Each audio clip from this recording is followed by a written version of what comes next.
need that. That's for other people. That's right. Yeah. Hey guys, how's it going? Honore, Jeff, how are you?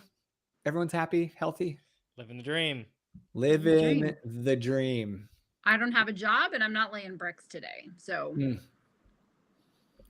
Yeah, if my dad's watching this, he's gonna get all excited because you mentioned laying bricks, and then he's gonna show up at your house and do that.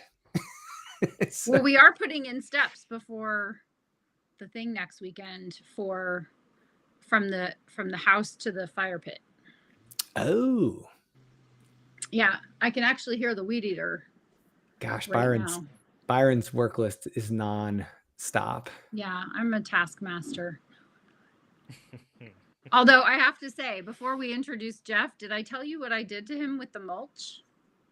Oh, what you did to Byron? Yeah, it's terrible, but please share. I said.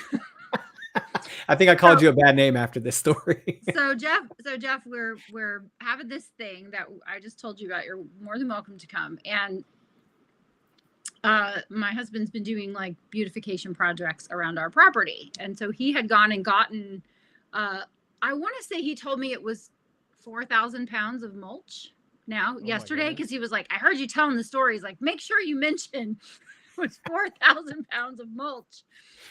So he had carved out an area, put railroad ties and stones around this big area. It's like 800 square feet. And then he put some topsoil on it and then some mulch over top of it. Hi, I'm a woman. I don't care what color the mulch is. He had called me and said, can you come out? I got the mulch. I think the mulch is a little dark. And I'm like, it's mulch. Looks amazing. Good job. Right? So I'm leaving for an appointment. It's been a super long day. And I'm backing out next to the mulch. And I just kind of look at it. And he and my father-in-law were standing there. And they've like done all of this work. And I said, I think the mulch is a little dark. Can we change it? And they just stood there and looked at me. And of course, I'm laughing hysterically because it's hysterically funny. That was a funny joke. But he's like, you do know I have a pocket knife on me at all times. I can't cut you. Yeah. So anyway, just jokes, everybody. Just jokes. That's the kind of thing that a Netflix series are made of. You're going to end up in this... I'm going to end up behind the woodshed, right? Like he built this very sexy woodshed during which I was extremely helpful. Yes. I definitely did not get any... Go ahead, Jeff. I can promise you that my wife would care about the color of the mulch. Okay. Very, very much so. Wait. Yes. So we have Renee. Hi, Renee. Yeah. Hello. And we have Wayne. You're in Florida. Wayne, welcome back. Wayne is... Yeah, he's usually in Egypt. Yes. All right. Florida feels like it's right next door, doesn't it? I know. I feel like it's like, come on over, come for lunch because you're like not in Egypt. Yeah. Yeah. Wayne. Well, why would your wife care about the color of the mulch? I suppose that's a thing. Yeah, I mean, because we haven't had a similar experience, but we did have to buy mulch, and the color was very important. So, and I was kind of on the opposite. I said, you just pick the mulch out, you tell me what you want, and I'll spread it. I don't care. Yeah. It's a good husband right there. Yeah. Well, no, he wanted a lighter mulch. And then I was discussing this with Brianna, and Brianna said, oh, I like black mulch because it makes the green pop. And I was like, these are things I had never considered and will still never consider. I'm still ambivalent on the color of the mulch. I didn't even care that there was mulch, right? He wanted this whole situation. You'll see it, Lucas, because it's happened since the last time you were here, but he wanted this whole area carved out and looking nice. And I'm just like, that's wonderful. I'll be inside. I'm locking all of this away for my first comment about the color of the mulch when I see him. Because inevitably Byron and I'll be standing there with a drink in our hands and he'll be like, man, this has been a good day. And I'm going to say, yeah, got to ask you a question. What's up with the mulch? What's up with the mulch color? Everything else looks great, but I can't get around the mulch. It's like, so I will remind you that he does have a very big chainsaw now. So And he's a very large human. So he's a very large human. So I'm just gonna say, like, for your own protection, like I don't think he would really put me behind the woodshed, but I think you might be on the bubble, Lucas. So. yeah, no, I'm far less safe in this situation than you are. You know, there's a lot more to lose when it comes to your spouse than just some random guy hanging out commenting on your mulch. Make sure everyone's around, and maybe he's had some crawfish already. Yeah, yeah. Make sure he's like had a couple of, because then he'll think it's funny. Oh, a couple of old fashions. Lucas is choking, like so holding funny. pictures of my children, my dear children. Yeah. Don't kill me, I'm a dad. Yeah, I have mouths to feed. I have mouths to feed. So I'm Jeff, more alive than dead. Yeah, absolutely. Well, at least so Jeff least is like, them. What is happening? Why am I? yeah, poor Jeff. Who are these? I'm enjoying the show. Yeah. He's like, yeah, enjoying the show. I got some popcorn in the microwave over here. You should definitely be eating popcorn right now. That'd be good. Then I'm gonna have to eat popcorn. This isn't gonna work. I don't have any. So Jeff is, a guest here for a very specific reason, and that is because he's freaking awesome. And we only have freaking awesome people on here. And Matt, I don't know if Mohawk Matt Denny is watching. I know, and if he is, he needs to comment. Also, yeah, I know Matt Mohawk Denny, and I want to say that it took Jeff to get him here. So yeah, we won't be insulted by that at all. So we both know Matt. I was wearing That's his not t-shirt. Pissing me off even a little bit. I'm not even a little bit bitter about that. Nope. Thanks, Jeff. Thanks for coming so that Matt would not come and see me and Lucas. He's coming to see you. That's fine. It's cool. He jumps on. He's like, "Oh, I'm definitely going to check this one out. I was just talking about email marketing." And I'm like, "Dude, we've known each other for..." Yeah, we're friends for a long time, but okay, it's fine. Whatever. So Jeff, I recently discovered you because Lucas made a comment on one of your LinkedIn posts, and then that caused me to go down the rabbit hole and immediately loved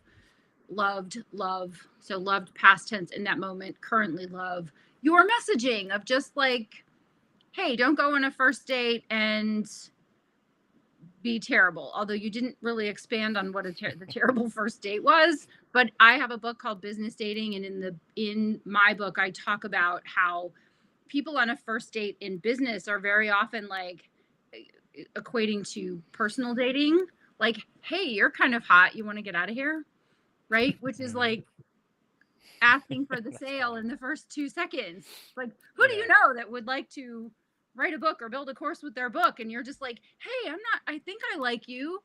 Like, so far so good, but I don't know if you're like, if you like collect feet in a jar or you're actually a really good, solid professional. So like, I would like to discern that before I open my network to you.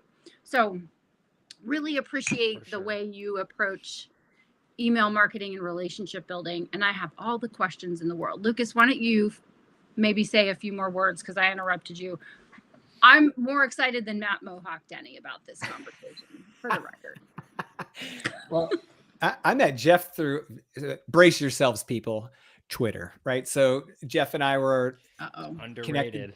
Yeah, it's going crazy, right? So we met on Twitter and immediately kind of hit it off as like just two normal people in the madness on Twitter who actually like care about relationships and people. And so automatically, I liked his message. I liked the way we communicated. And I said, I need help with road mapping, right? Because I've had this on my checklist here and I'm not able to do it.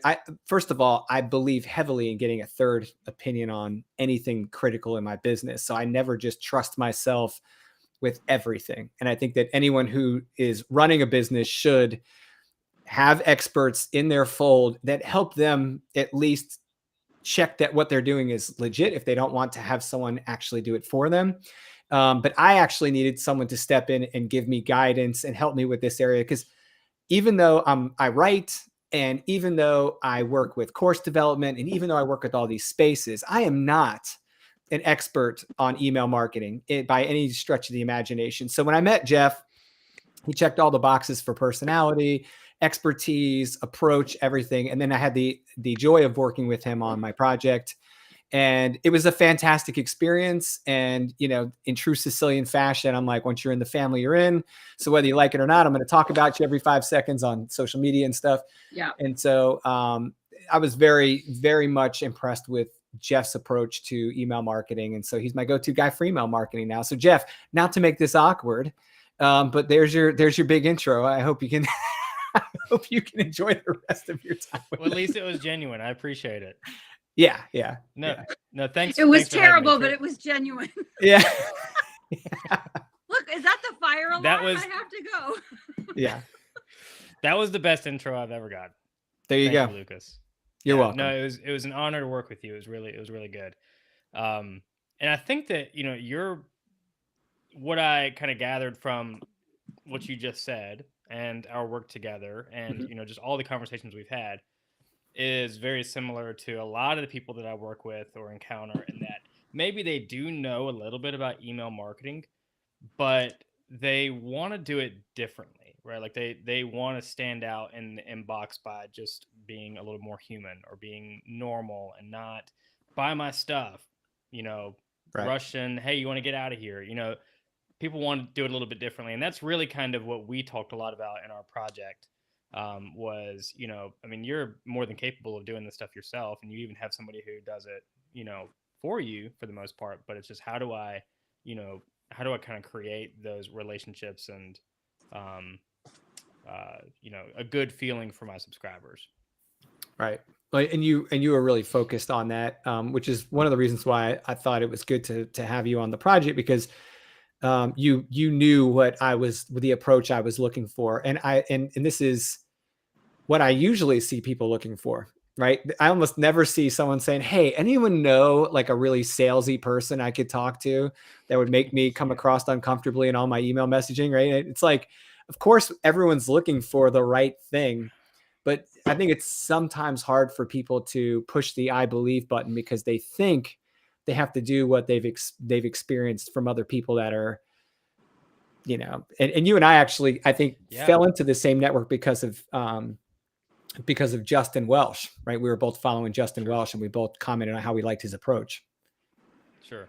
Yeah, that's the thing. You know, a lot of the approach for, you know, service providers or course creators or, you know, consultants or freelancers or whatever, somebody that offers a service for a living, or, you know, maybe sells, you know, I don't know the word, but more of a high ticket course, not like a $47 course or something. Right.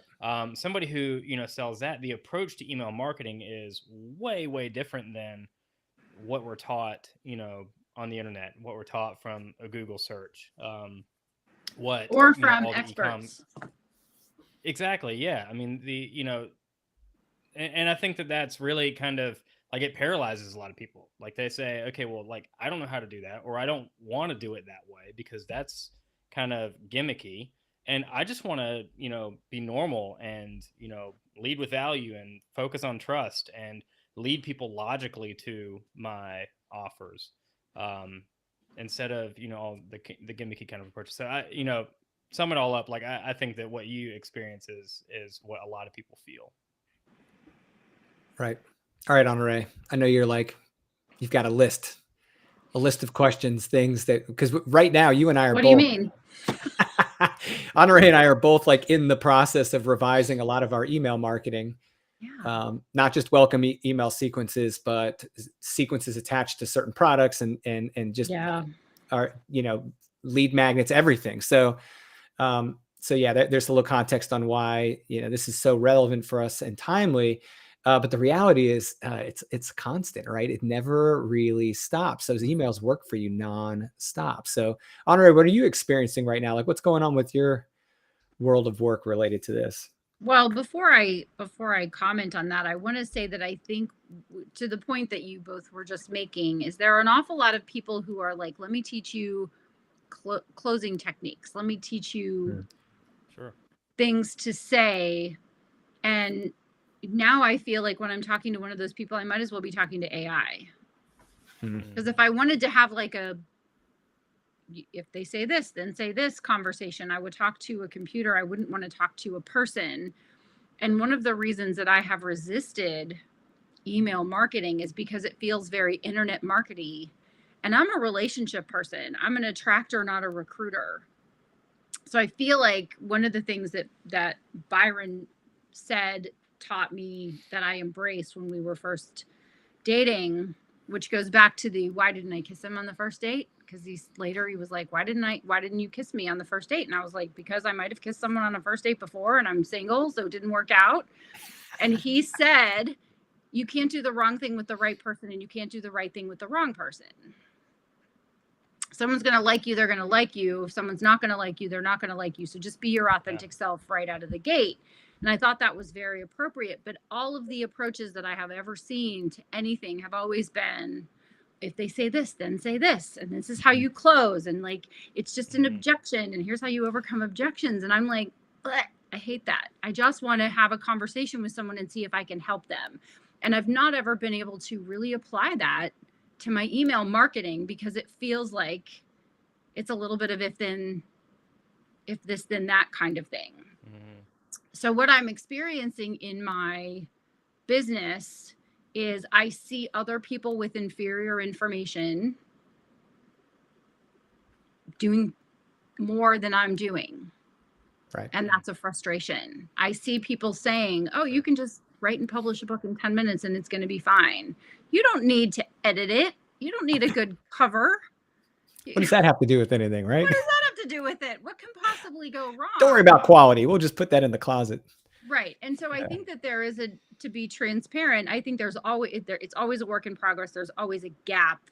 And I've been interested in figuring out how to develop that relationship with people in a relationship building way through email marketing and putting those together. And I keep asking myself the question because I always challenge my assumptions, which is if I think that there's no way to do it, then I have to do it. It's the old Tony Robbins, if I can't, I must.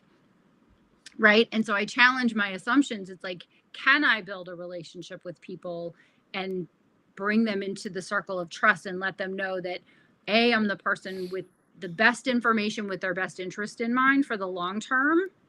And I care about them without throwing anyone else under the bus.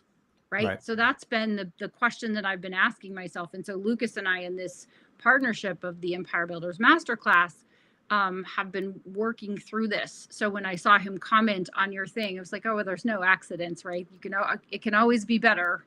My sequences can always be better. My relationship building can always be better. My numbers can always be better. And so what's the path to that? Yeah. Yeah.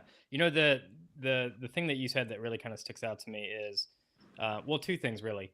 One is I met recently with somebody, kind of on a discovery call or sales call.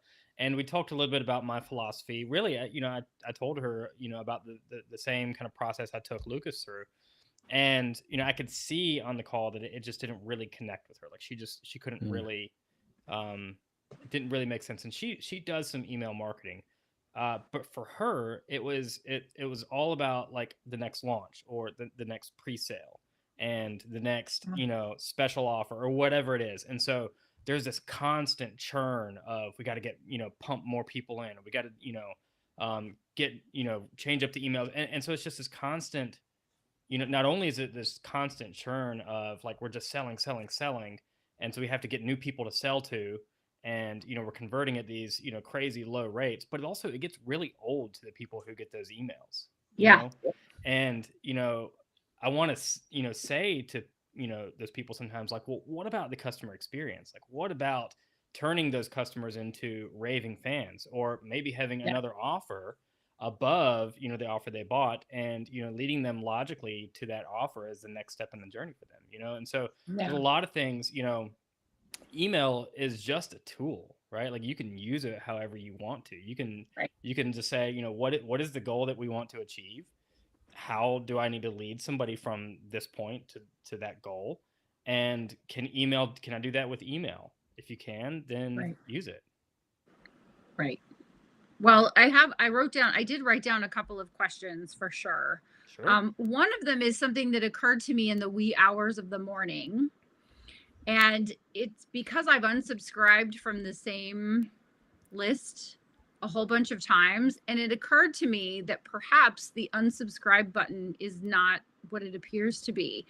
Is it possible that the unsubscribe button could just be, I really love being on your list, Ann Taylor, and so is there some, I'm sure there has to be some law, right? That it's like, if people want to unsubscribe, they unsubscribe, but could it possibly be that the unsubscribe button is really not the unsubscribe button? You know, I unsubscribed from 2 things this week, and both of them said, please give us please allow 48 hours. Right. For, is that a real thing? I mean, when somebody unsubscribes from my list, they're gone. So I don't. Right. So why I don't do really. they need 48 hours? Yeah, I don't get that. And I've even seen somebody shared a screenshot on Twitter months ago that it was like, please allow up to 7 business days or something like that for you to be fully removed from a sequence. And it just, there was a whole thread on this picture or the screenshot of like, give me a break. Seriously? Yeah. That's so. And they then, want you to forget. Really, maybe they want you to forget you unsubscribed. Like, did I really unsubscribe? Because maybe I didn't. One thing that really frustrates me, and this is something I still have not unsubscribed from this list, is when I want to unsubscribe from this list from my phone, from Gmail on my phone. I subscribed to them 5 or 6 years ago when it was relevant to what I was doing at the time. It's no longer relevant at all. I mean, it's not anywhere in the sphere. So I want to unsubscribe, but when I click unsubscribe, it makes me log into my account. Well, I haven't logged in 5 years, so I don't know what it is. And so it's just been this endless cycle. Every few months, I'm I'm going to unsubscribe. Oh wait, I can't. Oh my gosh, this is so annoying. And so I tell people, at least once or twice in some of my sequences, hey, if you don't want to receive these emails, the unsubscribe button is right there. No hard feelings. Yep. Right. If you don't want to write a book, then you don't need to subscribe, because that's all I talk about. All books, all the time, and everything about books, book marketing, book monetization. Yeah. That's all I talk about. I just want to make you rich with your book. But if that's not interesting to you, Ann Taylor will put you on their list and you can never get off. Yeah. Oh, it's the worst. So interesting. So Wayne asked a great question. Face-to-face, it's much easier for a prospective client to determine if you are genuine. How do you achieve that in email marketing? I'm sure you have a great answer, Jeff. Yeah, there's 2 things. One is to just write like you speak. Write very simply. Ditch the kind of corporate business jargon. Just write like you talk. I think that goes a long way in actually kind of communicating that you are a real person. You value connection. There's 3 things, actually. I just thought of another one.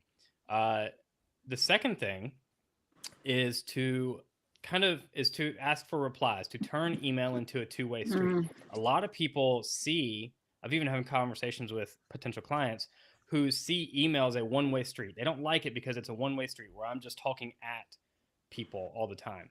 And the easy get around is to turn it into a 2-way street. Ask questions and make it easy for people to engage with you and reply to you. In my approach to welcome emails, I immediately get people used to replying to my emails by asking them a very simple question and then giving them a multiple choice answer and say, reply A, B, or C. And that's it. Or reply with the emojis. That it's a very easy reply. It's setting the bar very low, and it kind of starts to turn email into a 2-way street, into a conversational piece. So that's number 2. Number 3 is to include videos, to include short videos. That is by far, video kind of expedites that know, like, and trust factor. And so anywhere I can now, I'm, including a short little video. I'm doing it for, if I'm running a special offer, I'm doing it just to, make an announcement, anything. So those are three ways I would say, to show somebody that you're genuine. Jeff, you just had a guest, or you guest spoke somewhere about that topic, right? Aren't they about using video? The last newsletter I put out on Tuesday. I interviewed a video creator, editor, I forget exactly what she goes by, but yeah, we talked all about video and email. Yeah, it's perfect. And I really like the touch on video there, because I feel it really, it's a crossover for my industry, obviously, with training, where people are so heavily dependent on video as a means of providing information, but they discount it when it comes to things like email, right? They just don't put the Yeah. two products in the same spot in their head. So it's really cool to hear about that effectiveness in email. One more thing about the video real quick. Mhm. I was writing a welcome sequence for a client in 2021, I think. They were a pretty well-known business coach in the Pacific Northwest. They had a few different locations. And I was sitting down with the owner of the company and a couple of the other coaches that were in the company. And as we were planning through the journey in the welcome sequence, the journey that we were going to create, we started to talk about their existing sales process. That's part of the writing a good welcome sequence is not creating something out of thin air, out of some idea that you got off the internet, but actually kind of mirroring what you're doing in real life that's working. And so, when we started talking about their sales process, they said, well, before the pandemic, we used to go to a lot of networking events, and we got a lot of clients from networking events. And it's because we could build that, face-to-face, genuine kind of relationship with people. And it led to, a lot. It was very, very fruitful for us. And that's something we really miss, is to be able to do that. So we used a video in one of the emails. We had Ted, the owner of the company, record a short video, and he just very genuinely said, very transparently said, hey, before the pandemic, we used to do a lot of trade shows or networking events, and we really missed that. We really missed the face to face. So I wanted to make a quick video here and just introduce myself, tell you who I am, tell you why I started the company, and I'd love to hear from you. You don't have to record a video, but just let me know, tell me a little bit about your business and why you started it. And so they used, again, email is just a tool, and they wanted to use it to kind of recreate some of those interactions that they were having pre-pandemic. Now, I mean, it's never going to be exactly the same, of course. Sure. But I mean, you do the best you can with what you have, That's a great way to warm your list back up. Mm-hmm. Oh yeah, that's a good idea. I need to write that down. Hurry up, where's the pen? You're giving me ideas. I'm like, wait a minute, I'm gonna have to use that with these partnership. Yeah. So several questions on the videos. Does it make sense? And I know this is what you do for a living. I also know you have the same philosophy. It's like, give it all away, right? The do-it-yourselfers are not going to hire you. So we want people to hire you from having this conversation. My idea that I just had would be, do you believe in the double opt-in? And if someone gets the success page, right? So you say, okay, I want to get Honore's newsletter. When you go to the success page, does it make sense to have the video there? Or is it after they've opted in and they get the autoresponder? Or if it could be on the success page, then could the first video that they get, could it be like one of your best customers? Because I know my friend Jeffrey Gittimer's like, social proof is really awesome. So if I had someone who loves my emails, like I have a girlfriend of mine who's like, she's one of my best friends, but she's like, every morning I get my coffee and I read your email. Like, it's my favorite thing. Could I have her do a video that says that goes to my new subscribers? Like, you're going to love this newsletter you're going to get every day. And is that better than a video by me, or is it still me and then her later in the sequence? Or does it really matter? The longer I'm in marketing, the more my answer to everything becomes, it depends. Right. Okay. Yes. And so my favorite I don't think that there is one better than the other. I mean, I think they're both perfectly fine. I think it's a very human touch to have a video of yourself, because somebody is subscribing to your newsletter to hear from you. And so, it's a nice touch for somebody to see your face. And, again, if you're writing like you talk and they see a video where you're talking and then they, read your emails moving forward, they're going to start hearing you say that because they've heard you talk. And so there's a lot to me, just kind of on the, the relational psychological level there That being said, like a video from a video testimonial is also a good play. Maybe not for the very first email, but definitely at some point later in the it's a very good, sequence. yeah, it's a good thing to do. Now, regarding the double opt-in, there are different schools of thought there. You can get around the double opt-in, but you know, you run the risk of kind of having your list get messy, I guess, with a lot of people who would bounce or not really engage with your content, with affects your deliverability.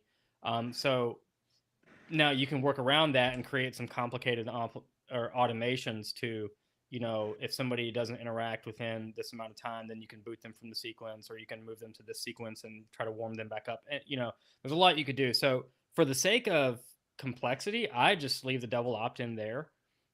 You do, you know, lose a few subscribers, but, you know, the way I see it, if somebody truly actually wants to receive your content, they're going to go confirm with the email there. And then, you know, Right. When they get that next email, which is the welcome email that says, hey, welcome aboard, that's where I typically would include a video, because it gets people trained to expect a certain kind of quality or a certain kind of content when they open your emails. Okay, cool. So if you put that video on, you know, the thank you page or success page or whatever, you know, it's missing an opportunity to, you know, kind of train people, I guess, with your email content, if that makes sense. Definitely. You know, because we want when people see our name in the inbox, we want them to say, oh, this is like your friend. Oh, this is Honore. I know that what she sent me is going to be good. And there might even be, you know, a fun little video in it, you know? Okay. Well, I haven't done that. That's what we want when people I haven't done that yet, but Lucas has me trained to do video. must do video. Video is king. Video is king. Yeah, video is king. Marino. I was going to say that some systems will not fully appreciate your email without the double opt-in. So depending on the type of system you're using, depends on sometimes whether your email is as deliverable and performs as well with or without the double opt-in. It's getting tighter because people are actually have a voice now with complaining against these things. It used to be back in the day, they just, you know, kind of stuck you in the trash box, but now they can make complaints. At least within my CRM, I can see if there's a complaint, which, by the way, there's never any complaints, of course, but if I ever get them, by the way, they're out of here, because I'm like, why would you sign? Did my complaint not get through? No, as soon as I see yours, I just hit delete. No, I'm just kidding. But to me, that person's not exhibiting, like, to your point, Jeff, they're not exhibiting the right behavior for the list anyway. You know, I've had people that actually paid hundreds of dollars for a course and then have opted out of the email sequences that come with my brand. And by the way, which is crazy, right? I only email like once every 1 to 2 weeks. So I know it's not like I'm overwhelming them with email, which Jeff's going, what are you doing? You should be emailing more than that. But that person, to me, I'm like, good. It's good to know that. Yeah. For sure. They shouldn't be on my list. For sure. Yes. Are you? There is nothing wrong with unsubscribes. Yep. People are afraid of unsubscribes. And I even, like, sometimes when I look at, you know, like what's happening with my list and I say, oh my gosh, I got 4 unsubscribes today. Like, inside, I start panicking and I'm like, wait a minute. I didn't really want them on the list anyway. Like, they're not the right fit. So good riddance. I told Honore I reward myself with that. This is going to sound like a bad thing, but I have to like find my motivations sometimes with things that are administrative in my business. And if I see someone unsubscribe, it gives me a task that gives me something that I can check off my list. And I can go remove that person from the contacts list. And I had to like figure out how to feel good about that, because I used to really sweat that. I'd be like, oh man, I'm losing somebody. What did I do to cause them to want to leave?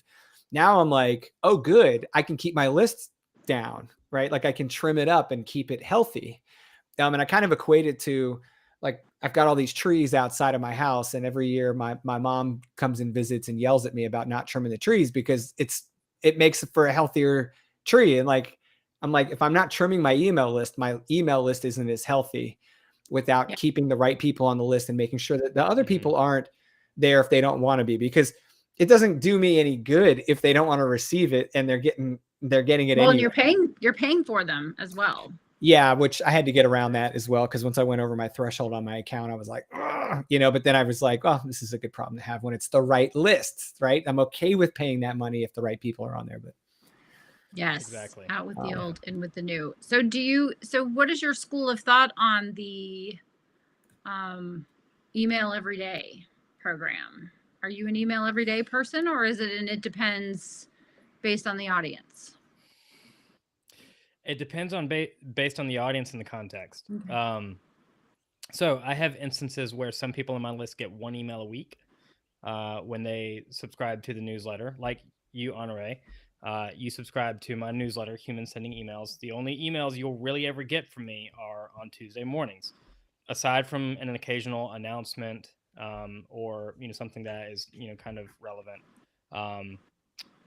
But there are times where so I have an email marketing checklist as my lead magnet, and people actually get, when they opt in for that, they get an email a day for 26 days. And I tell them that in the welcome email, in the very first email they get, I say, hey, look, here's what you're going to get. It's an email a day for 26 days. I just tell them up front, if you don't want it, that's totally cool. But here's why I'm doing it, because the checklist I gave you has 26 points on it.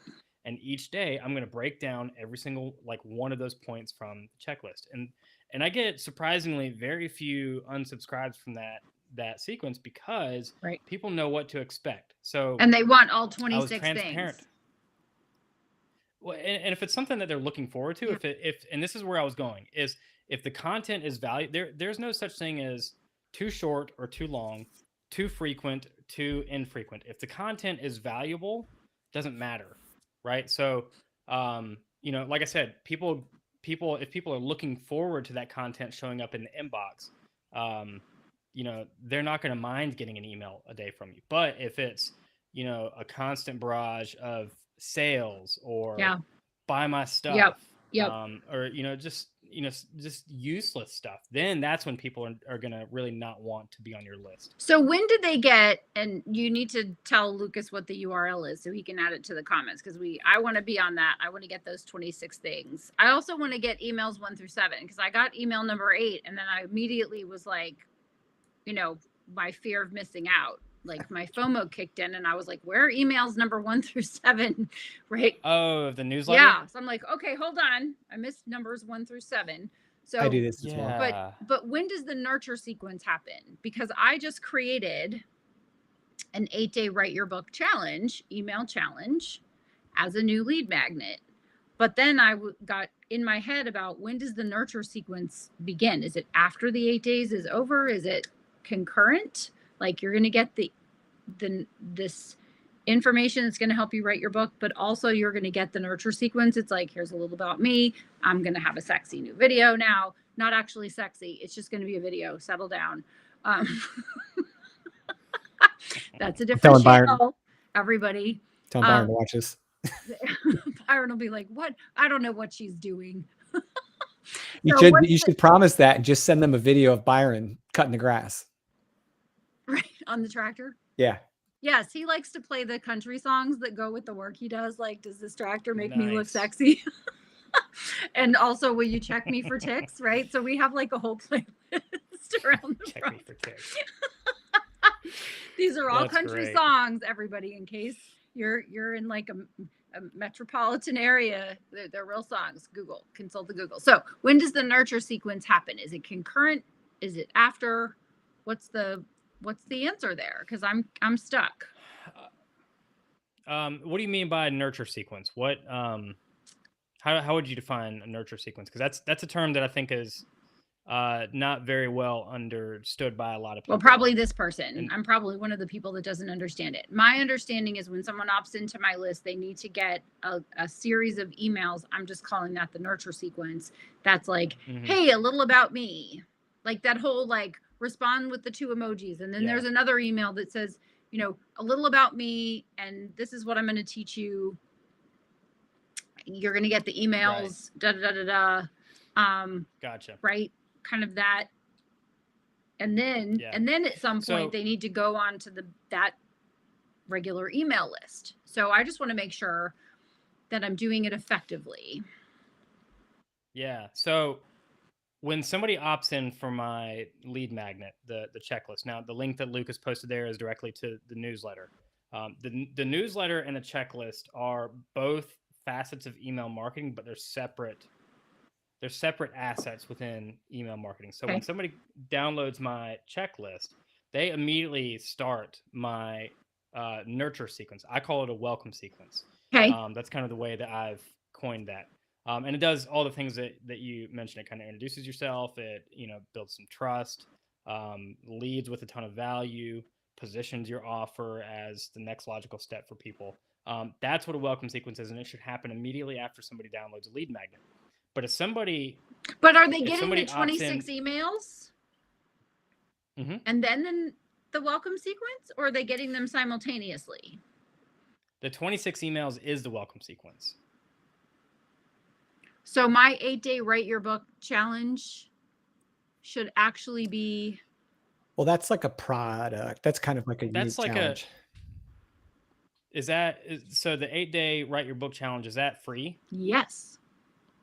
That's a lead magnet. Yeah. Right. So does it include it's an email course. Yeah. So does it include the welcome?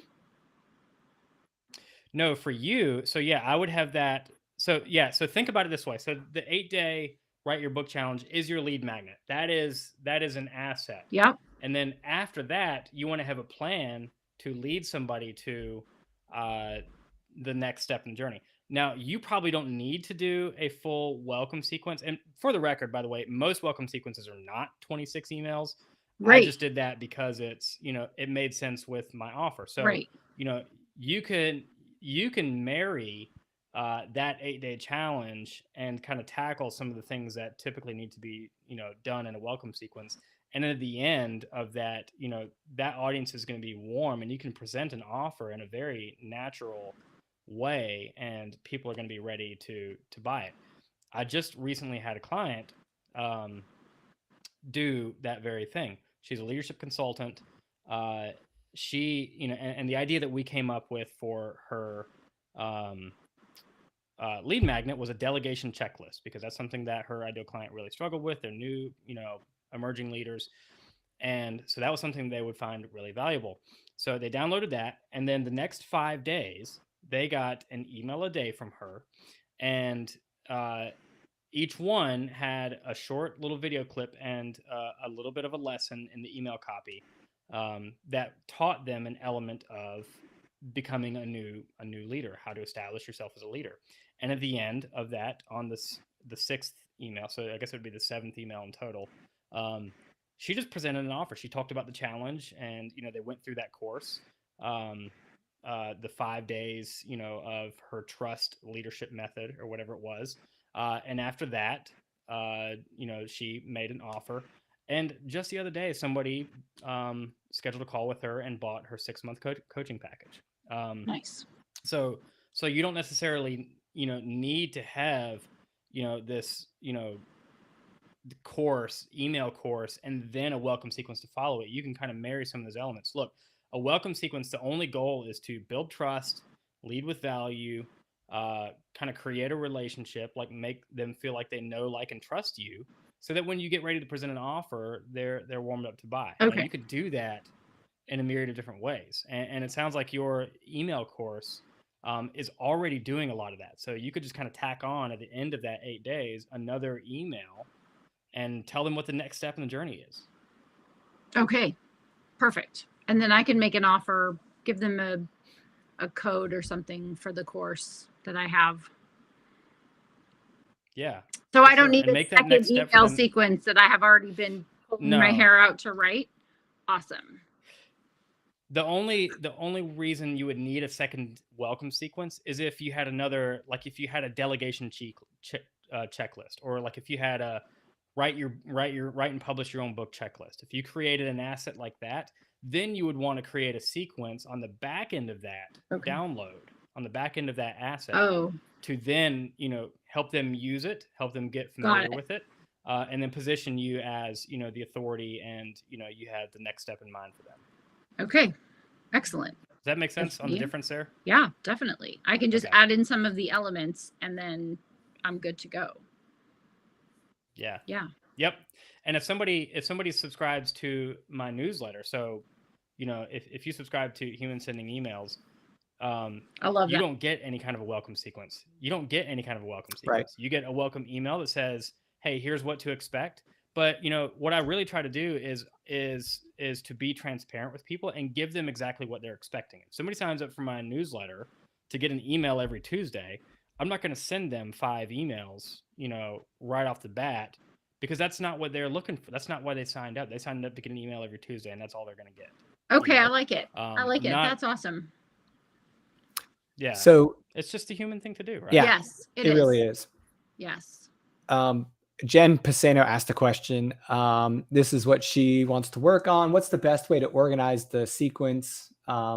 She has a fear of out of sight, out of mind. Do you have a system for updating, reviewing, and creating each of your sequences?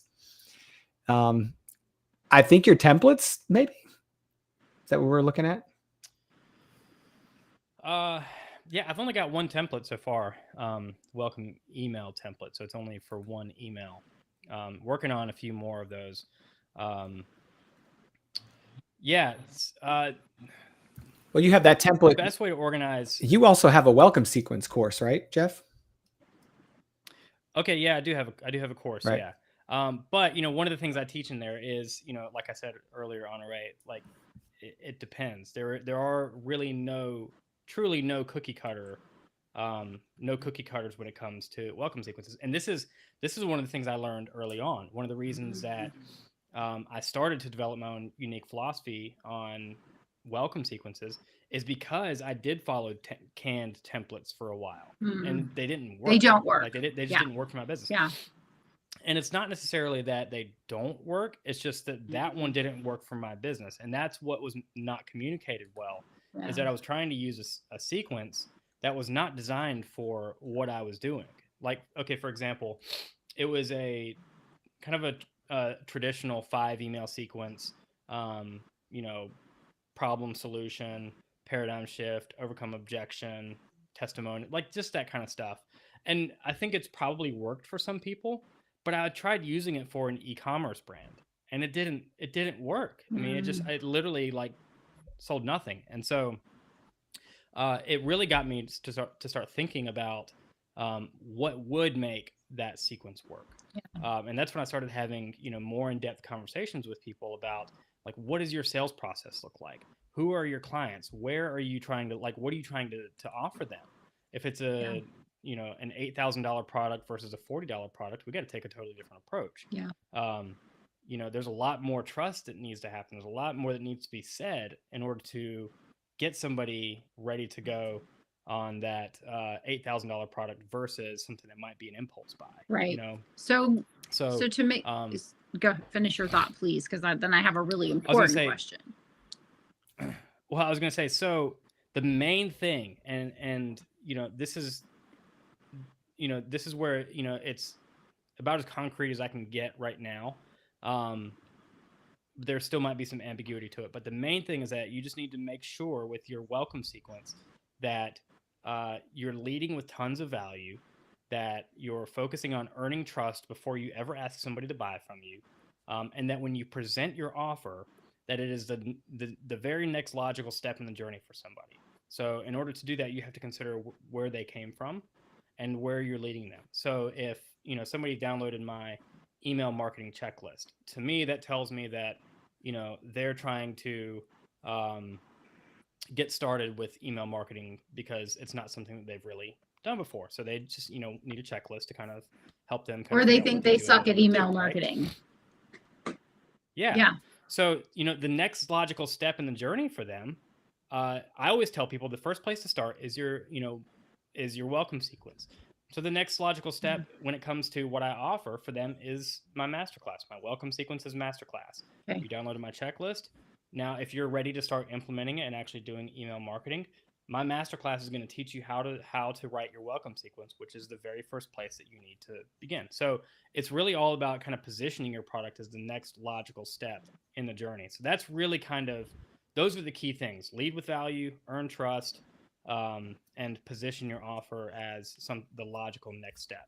And that, that could take 5 emails, it could take 10 emails. It just really kind of depends on who your audience is, how ready they are to buy, and how much they know and recognize you. So like Lucas, you talked about Justin Welsh earlier.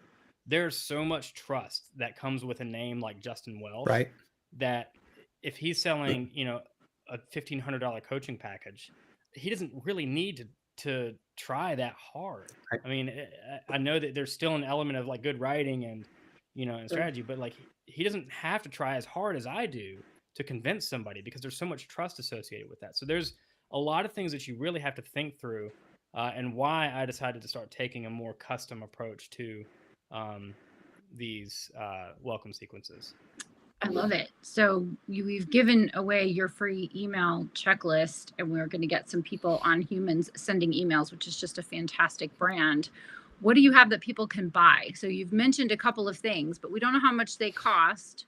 And so would you run down your list of things that people can do to give you their money, please? Jeff, give me all your money. Yeah. No, he's smiling because he knows that that's always a loaded question for an entrepreneur, right? Yeah. Well, I saw actually, a video where you said, I have something and it's just a few dollars. And so I want you to, how can someone engage with you just to get a little taste, right? Just a little bit of the crack? Or like, what if somebody's all in and they're like, I want to delegate this to you? How do they do that? And what are the ranges of fees for that type of investment for those types of things? Sure. I appreciate that question. So yeah, you can get started for $17. I have a welcome email template that is $17. Lucas has that template. I don't know if he's used it yet. It's actually open on my desktop right now. Lucas, put the link to that, please. Let's get Jeff some cash money today. So that's really the first kind of the starting point. Again, like I kind of branded myself last year as the welcome sequences guy, because it was because I have kind of a unique philosophy about it, but also because I believe it's the place that most people need to begin when they start email marketing. Just start there, right? And the welcome email is the very first email in the welcome sequence. It's the first impression. It's the first date, like you were talking about, Honore, that you have with new subscribers. 85% of people who opt in are going to read your welcome email. It's a big opportunity to go ahead and set the tone, and kind of start things off on the right foot, so you can get to date number 2 and 3 and 4 and so on. So that's just $17. The next logical step up from there is my welcome sequences masterclass. I'll teach you how to write, kind of think through and build out your own welcome sequence strategy. So think, from the welcome email through the rest of that sequence. So that's $97. I think if you bundle that with the template, you can get them both for $97 or something. So that's what I have there. I'm working on some templates for the entire sequence, which Jen, in relation to your earlier question, I'm trying to think through. I haven't quite gotten this far yet. I'm trying to think through some templates that could be, more repeatable for people. I want to do that very carefully, which is why I'm hesitating to launch it, because I want to make sure that it's done well, that it's not some canned cookie cutter crap that doesn't work for anybody. So that's coming down the road. More templates are coming down the road. Also, looking at launching a cohort soon, kind of a workshop model to build lead magnets and welcome sequences. That will probably be launching in May. And then I do have some high ticket services. I can work with you to develop a full strategy for your email marketing. Lucas can tell you a little bit about that. That's what we did. And then beyond that, I can write welcome sequences for you. Most of the people I work with are capable of writing themselves. They like to write. They have a pretty solid social presence. They like writing on social media. They just don't really know where to start when it comes to email marketing. So that's where the strategy comes into play, of, just helping to, kind of point people in the right direction and tell them what they need to be writing. But if you don't like writing, I can also do the copywriting as well. So. And where does that start? That's it. Where do those services start for the high ticket? Yeah, the roadmap is 1950, and the welcome sequence copy is about 2200. Okay, very reasonable. Oh, exceptionally reasonable. I mean, it was funny because when I met Jeff, I didn't have Jeff as a referral. He was a network connection that I had made, and I wasn't sure exactly what the experience would be like because we'd only known each other over Twitter basically at that point.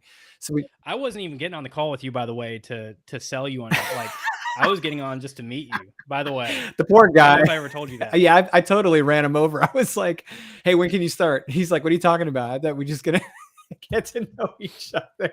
Well, he said, yeah, tell me about what you offer. And I showed it to him, ran through, kind of my little pitch. And he said, yeah, I'll take one. Yeah. I was like, okay. Well, let me look at my calendar. Yeah.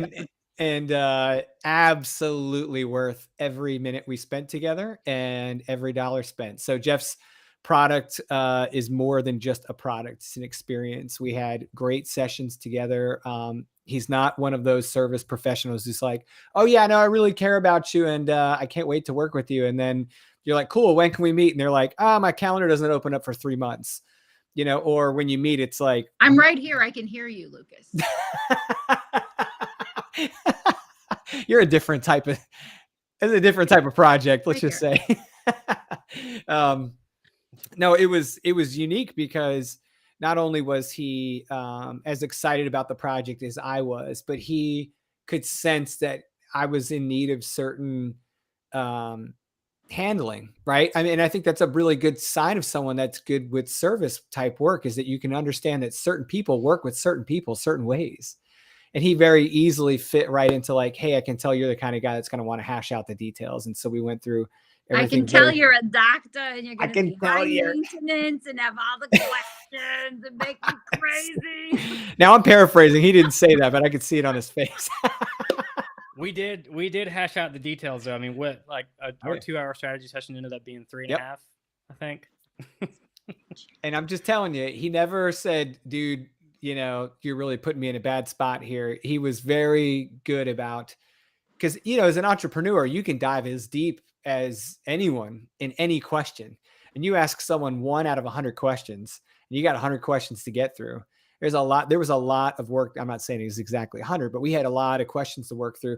And that is a testament to the thoroughness of Jeff's approach. He did not skim the pool with me and then be like, thanks for the 1950 or 1995 or whatever it was. Have a good life.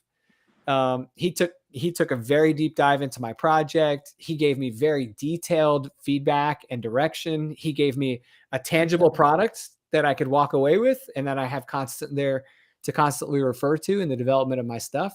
It wasn't just like, well, you had an hour, now that hour is done, see ya. And then we obviously stayed in contact after that. So all of that to me was like arrows pointing toward high quality service type relationship. Yeah. And so, yeah, like I think we can be a gateway drug for Jeff. Yeah. I can think of 3 people I mean that in a good way, Jeff. It means like we're a conduit to new business. Yeah. I totally understand. He's like, I just got out of rehab, man. Like, wait a minute. I'm not going to jail. There's no drugs. There's no drugs.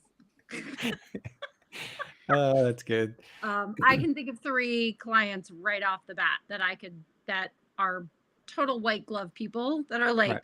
I don't do these things, Honore. Like, I've done books with them, right? They would totally benefit from someone coming in, understanding what they're doing, and then carrying the baton. So I will look forward to having an offline conversation with you very soon. Yeah. And this is honestly a testament to Jeff as a professional too, because I tried to push him into another world. I'm like, hey, how do you feel about this stuff? And he's like, I really do this. And this is what I specialize in. And this is what I prefer to serve. Like if I'm going to serve.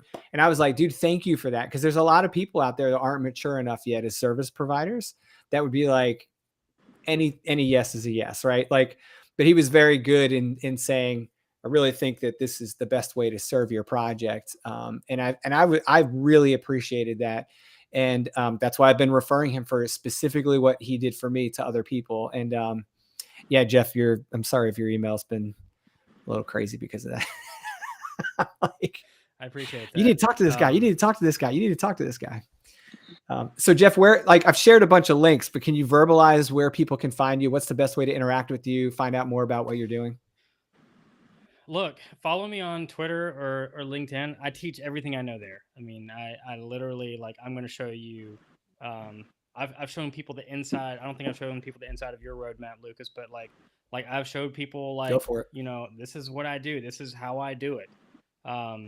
So, every time, I'm kind of because here's the thing, when you really focus on one thing, like I focus on welcome sequences and I guess email strategy for service-based brands. When you really focus down on that, not only do you become known for that one thing, you become really good at it. Right. And so, like, and I'm not saying, like, I'm not, like, bragging there, but what I'm saying is, like, all I think about is that. Constantly thinking about, like, new ways to teach this, new ways to talk about this. How can I say this thing 100 different ways? So, I'm constantly teaching everything I know on these platforms, just trying to help people kind of get their own wins with this stuff. That's awesome. So follow along. You're gonna get some good information. Awesome. Excellent. Well, we have taken up an hour and 1 minute and 10 seconds of your time. Like, it was a blip so fast. Thank you so much. Thank you for coming here, for putting up with us and our ridiculosity, and for answering our questions. We really appreciate it. We appreciate you just making the time and being such a wealth of value and knowledge for our people, and for getting people who don't care about us any other time to come and watch our show. You had great numbers, by the way, Jeff. Yeah. What's that? Said you had great numbers. I can see the viewer numbers, but I'm still gonna. I think we should all just team up to go after Matt after this. He better have a really good reason for not saying something in the chat. Yeah. Matt. Yeah. He probably blew it off. He's like, I'll watch the replay. Whatever. It's fine. Oh, and we did get 2 comments from Helen, by the way. It was a thank you. This is very informative and brilliant. Thanks. So we can't get away, by the way, Jeff, without saying hello to her. She's British. She's British. So that's excitable. Like, when she was like, brilliant, thanks. That's like me sending 10 exclamation points. But she's British, so she's like, wave, touch the pearls, very queen-like. Yes. I can't see her type the word brilliant. I hate you both. Hearing her exclaim brilliant. She can't just say the word brilliant. She's like, brilliant. Like, that's brilliant. Like the old Guinness commercials. Yes, exactly. Yes. Big fan. Wait. I still hate you. I'm losing. I like how she signed it. She'll sign it so we know exactly. Yeah. By the way, I hate you and my name is Helen. Okay. All right. No. Do you say no with all the O's exactly like you say hello with all the O's? Does that work as well? I think she says no. No. No. She destroys me over my terrible impression of a British accent, and I think it angers her that I can't do it either. I spent 2 months there and I still can't do it. I'm not refined. That's what when it you is. guys said hello, all I thought was Seinfeld. Yeah, exactly. So I don't know if you're going for British, but that's what I thought of. Yeah. Hello. We hate you too, Helen. Yes. We hate you too. We drag our friends through the mud, don't we? That's right. Well, Jeff, thank you so much for all your help today, sir. Yes. Honore. Yes. As Sir? always. Sir, we still did nothing we were going to do. Like, this is our channel and this is what we're doing. So oh, yeah. Maybe next time. It might happen next time. You'll have to watch. If you're watching and you don't know what I'm talking about, it's because we didn't do it, and we might do it next time. But you don't know. You have to tune in and see. You have to see. There's a big emblem Also, next to your head. There's right. This is what we're doing right here. And am I pointing to it for real? Yep. Yeah, right. Perfect. Okay, just like good. that. All right, perfect. So it's like right there. Also, we're about to have really awesome new welcome/nurture sequences. So you're going to want to sign up to what we're doing after you've signed up to Jeff's. And then we're also going to ask Jeff to not sign up for our nurture sequences because I'm nervous. Like he's going to be like, what is this shit? I'm going to take notes. What is this, Honore? Did we not have an hour-long discussion? Yeah, I know.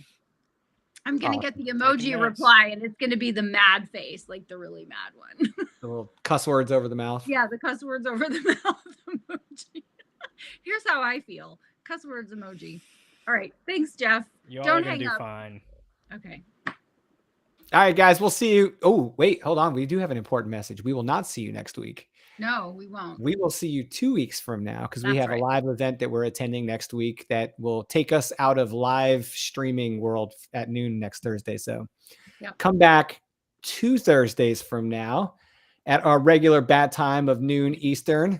I'm trying to frantically look for a calendar to tell you that it's the 4th of May when that will happen. So we'll see you guys May 4th, Thursday at noon. And we hope everyone has a successful and healthy week. We'll see you guys later. Bye, everybody.